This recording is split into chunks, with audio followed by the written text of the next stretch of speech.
Hello and welcome to Spotlight Tech Tips, where we spotlight products, troubleshoot, share unboxings, and more.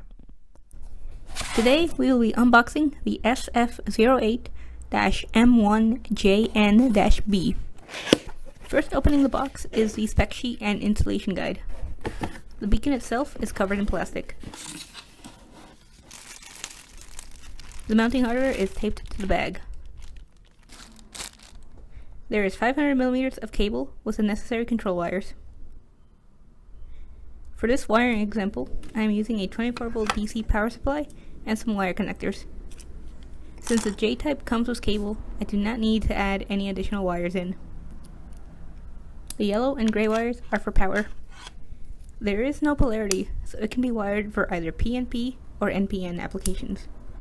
Please see the chart for the individual patterns. On the SF beacon, applying power will turn on the beacon depending on which group is selected from the rotary switch.